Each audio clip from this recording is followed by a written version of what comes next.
مولانا مودودی کے الفاظ خلافت و ملوکیت سے پڑھنے لگا ہوں, اور ہمارے جو یہ کراچی کے مفتی صاحب کہتے ہیں کہ جو شروع میں لکھی گئی تھی خلافت و ملوکیت وہ بڑی سخت تھی, اب نرم ہو چکی ہے. نہ میرے بھائی, اب نرم ہو چکی ہے تو اس کو مان لو. پہلے دن سے لے کر آج تک ایک ہی خلافت و ملوکیت ہے.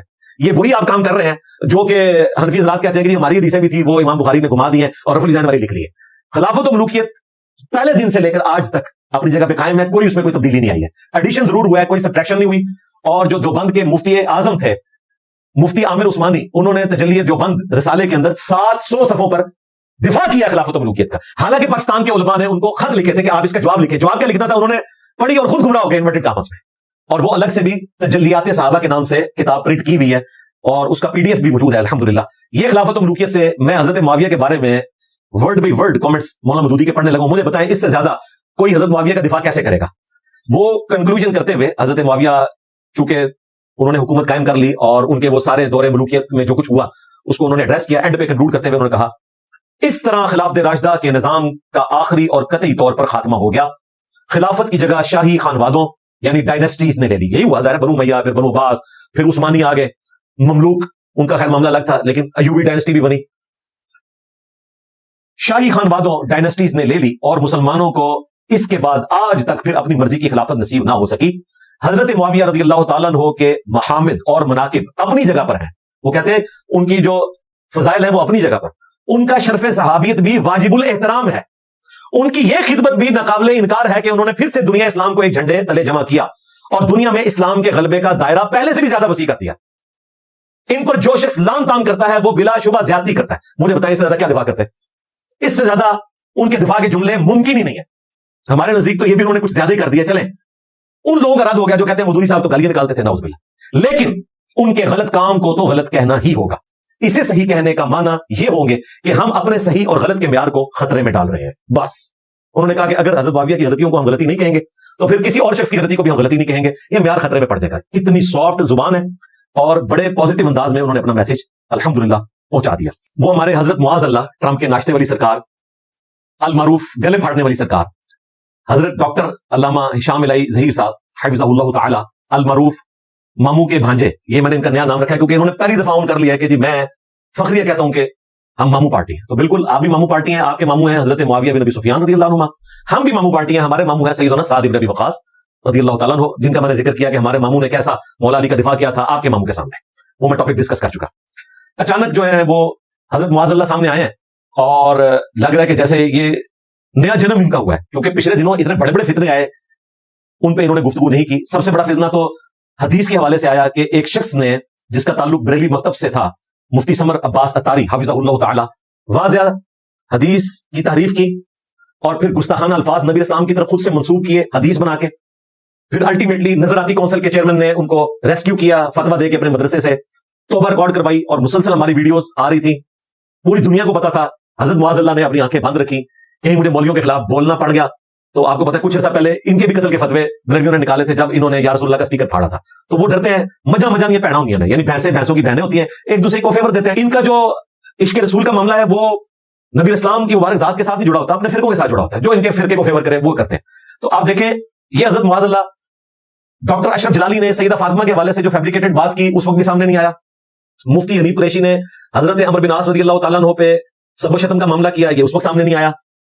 اس کے بعد پھر ان کے اپنے قریبی فرقے دیوبندیہ کے ایک مولوی نے, مفتی مینگل صاحب نے حضرت عثمان غنی رضی اللہ تعالیٰ عنہ کی صراحتاً توہین کی اپنے وزیر اعلیٰ کا ذکر کرتے ہوئے, یہ سامنے نہیں آیا. اس نے جب بھی نکلنا ہوتا ہے میرے بارے میں نکلنا ہوتا ہے, تو بالکل نکلو بھائی, میں تمہارے ہینڈلرز کو پکڑوں گا.